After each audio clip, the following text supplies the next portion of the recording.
सारी तारीफ अल्लाह के लिए है, वह जो बच्चों को हमारी ज़िंदगी में संपत्ति के रूप में नहीं बल्कि एक पवित्र अमानत के रूप में रखता है।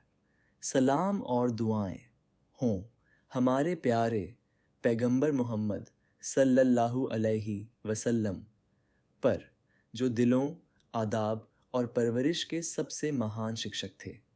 मेरे प्यारे भाइयों और बहनों, अस्सलाम अलैकुम वरहमतुल्लाहि वबरकातुहू। जब आप पहली बार अपने नवजात बच्चे को गोद में लेते हैं, क्या आपने कभी सोचा है, यह खूबसूरत रूह वास्तव में मेरी नहीं है? यह बच्चा एक अमानत है, अल्लाह की एक पवित्र अमानत, जो अस्थायी रूप से मेरी देखभाल में रखी गई है। एक दिन मुझसे पूछा जाएगा, तुमने इस अमानत के साथ क्या किया? बच्चे अमानत हैं, मालिकाना हक नहीं। अमानत वह कीमती चीज़ है जो आपको सुरक्षित रखने के लिए सौंपी जाती है। कल्पना करें कि एक दोस्त आपको अपनी सबसे कीमती चीज़ देता है और कहता है, इसकी देखभाल करना। आप इसे सावधानी से संभालेंगे, है ना? आप इसे नज़रअंदाज नहीं करेंगे या इसे नुकसान नहीं पहुंचाएंगे। हमारे बच्चे किसी भी दुनियावी संपत्ति से कहीं अधिक कीमती हैं। अल्लाह कुरान में सूरह अल अनफाल आयत 28 में फरमाता है, निस्संदेह तुम्हारी दौलत और तुम्हारे बच्चे एक परीक्षा हैं। परीक्षा का मतलब है जिम्मेदारी। परीक्षा का मतलब है जवाबदेही। बच्चे केवल समाज द्वारा आकार लेने के लिए शुद्ध पैदा नहीं होते, वे अल्लाह की ओर मार्गदर्शन के लिए शुद्ध पैदा होते हैं। पैगंबर मोहम्मद सल्लल्लाहु अलैहि वसल्लम ने फरमाया, हर बच्चा फितरह प्राकृतिक शुद्धता पर पैदा होता है। माता पिता उसे यहूदी, ईसाई या मजूसी बनाते हैं।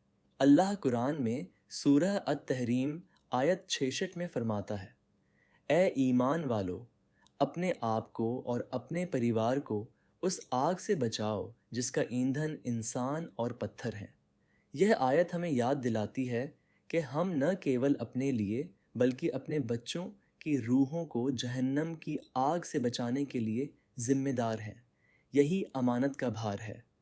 पैगंबर मोहम्मद सल्लल्लाहु अलैहि वसल्लम ने फरमाया, तुम में से हर एक चरवाहा है और तुम में से हर एक अपने झुंड के लिए जिम्मेदार है। नेता एक चरवाहा है और अपने झुंड के लिए जिम्मेदार है। एक आदमी अपने परिवार के संबंध में चरवाहा है और अपने झुंड के लिए जिम्मेदार है। माता पिता सिर्फ बच्चे नहीं पालते, वे रूहों को आकार देते हैं। बच्चों की परवरिश एक साइड ड्यूटी नहीं है, यह इबादत है। उन्हें सुरक्षित रखने का मतलब डर नहीं है, इसका मतलब है मार्गदर्शन, प्यार, उदाहरण और दुआ। पैगंबर मोहम्मद सल्लल्लाहु अलैहि वसल्लम एक माता पिता और शिक्षक के रूप में पैगंबर मोहम्मद सल्लल्लाहु अलैहि वसल्लम ने कभी इस्तेमाल नहीं किया कठोरता, अपमान और डर की रणनीति, फिर भी उनके साथी सबसे अच्छी पीढ़ी बने। पैगंबर मोहम्मद सल्लल्लाहु अलैहि वसल्लम ने फरमाया, वह हम में से नहीं है जो हमारे बच्चों पर दया नहीं दिखाता। दया इस्लामी परवरिश की नींव है। एक सुंदर कहानी। बिना ज़बरदस्ती के सिखाना। एक छोटे लड़के ने एक बार ख़राब तरीके से खाना खाया। पैगंबर मोहम्मद सल्लल्लाहु अलैहि वसल्लम ने धीरे से कहा, ए नौजवान लड़के, बिस्मिल्लाह कहो, अपने दाहिने हाथ से खाओ और अपने पास से खाओ। कोई चिल्लाहट नहीं, कोई शर्मिंदगी नहीं, बस नरम सुधार। यह सुन्नत परवरिश है। इस्लामी तरीके से बच्चों की परवरिश। ईद खुद उदाहरण बने। बच्चे व्याख्यान नहीं सुनते, वे व्यवहार की नकल करते हैं। नमाज पढ़ें, वे नमाज पढ़ेंगे। सच बोलें, वे सच्चे होंगे। दयालुता दिखाएं, वे इसे प्रतिबिंबित करेंगे। 2. नियमों से पहले प्यार बनाएं। जो बच्चा प्यार महसूस करता है वह अधिक आसानी से सुनता है। पैगंबर मोहम्मद सल्लल्लाहु अलैहि वसल्लम ने अपने पोते पोतियों को सार्वजनिक रूप से चूमा। जब किसी ने कहा, मैं अपने बच्चों को नहीं चूमता, पैगंबर मोहम्मद सल्लल्लाहु अलैहि वसल्लम ने जवाब दिया, मैं क्या कर सकता हूँ अगर अल्लाह ने तुम्हारे दिल से दया हटा दी है। 3. अल्लाह के बारे में प्यार के माध्यम से सिखाएं, डर के माध्यम से नहीं कहें। अल्लाह ईमानदारी से प्यार करता है। अल्लाह तुम्हारे पास है। अल्लाह तुम्हें सुनता है। यह कहने से पहले अल्लाह तुम्हें सज़ा देगा। 4. लगातार दुआ करें। माता पिता की दुआ शक्तिशाली है।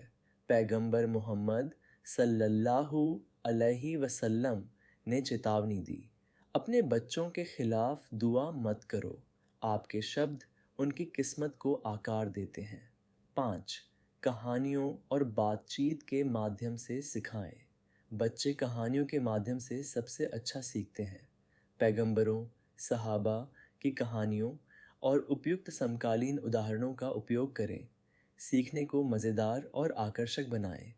6. घर पर इस्लामी माहौल बनाएं। अपने घर को कुरान की तिलावत, इस्लामी अनुस्मारक और अच्छे चरित्र से भरें। वातावरण बच्चे को व्याख्यान से अधिक आकार देता है।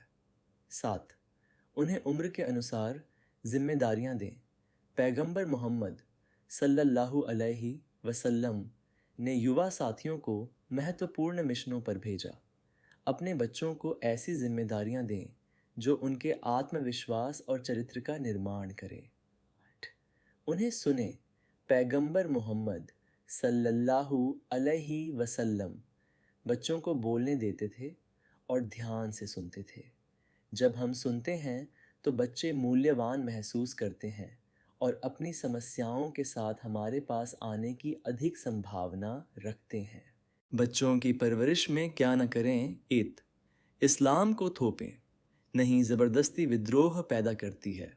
ईमान नहीं, ईमान दिलों में बढ़ता है, डर के माध्यम से नहीं। 2. बच्चों की तुलना ना करें। तुलना आत्मविश्वास को नष्ट करती है। हर बच्चा अलग तरह से बनाया गया है, अल्लाह की हिकमत से। 3.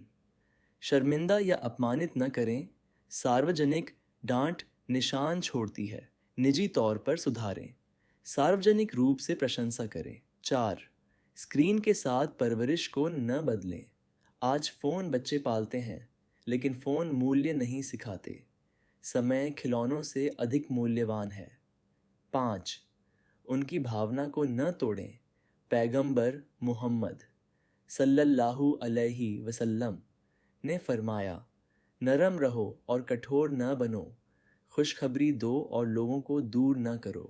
कठोर शब्द और निरंतर आलोचना बच्चे के आत्मविश्वास को तोड़ देती है। वे डर से पालन कर सकते हैं, लेकिन उनके दिल आपसे और अल्लाह से दूर होंगे। 6. पाखंडी न बने। बच्चे पाखंड को सूंघ सकते हैं। अगर आप उन्हें झूठ न बोलने के लिए कहते हैं जबकि आप झूठ बोलते हैं, या चुगली न करने के लिए कहते हैं जबकि आप गॉसिप करते हैं, तो वे आपके लिए और इस्लाम के लिए सम्मान खो देंगे। 7. उनके सवालों को नज़रअंदाज न करें। जब बच्चे विश्वास के बारे में पूछें तो उन्हें हिकमत और धैर्य के साथ जवाब दें। अगर आप नहीं जानते तो कहें, यह एक बेहतरीन सवाल है, चलो एक साथ जानते हैं। 8. उनकी भावनात्मक ज़रूरतों को नज़रअंदाज न करें। अपनी व्यस्त ज़िंदगी में हम कभी कभी अपने बच्चों को खिलाते और कपड़े पहनाते हैं, लेकिन उनकी रूहों को पोषण देना भूल जाते हैं। गुणवत्ता समय आवश्यक है। 9. उन पर हार न माने, भले ही वे भटक जाएं, दुआ करते रहें। इमाम अहमद इब्न हम्बल की माँ ने सालों तक दुआ की, इससे पहले कि वे एक महान विद्वान बने। अल्लाह की रहमत में कभी उम्मीद न खोएं। आज की दुनिया में बच्चों की परवरिश। आज की दुनिया अनूठी चुनौतियां पेश करती है। सोशल मीडिया, साथियों का दबाव, परस्पर विरोधी मूल्य और निरंतर व्याकुलता।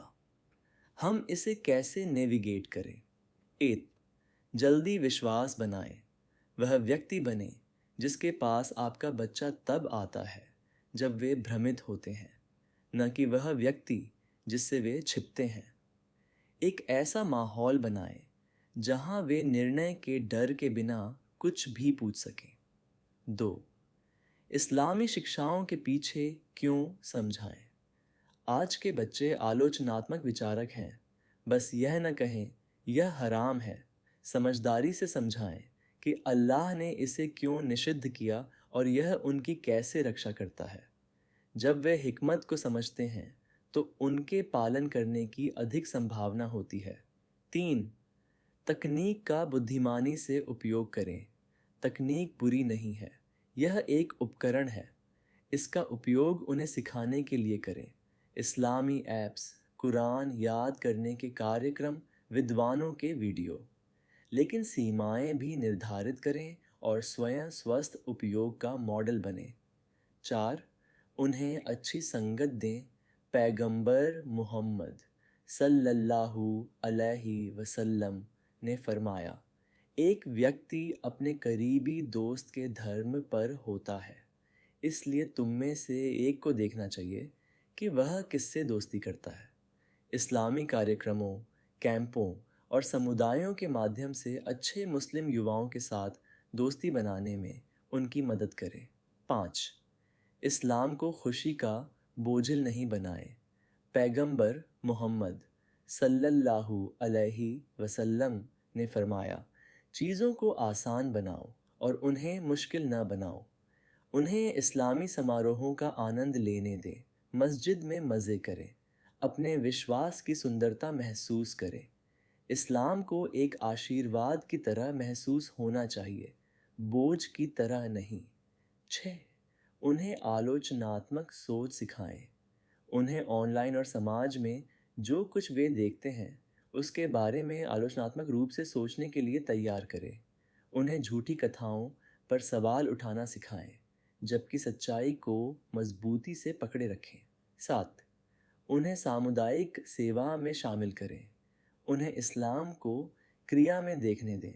गरीबों को खिलाना, पड़ोसियों की मदद करना, पर्यावरण की देखभाल करना, यह विश्वास को वास्तविक और प्रासंगिक बनाता है।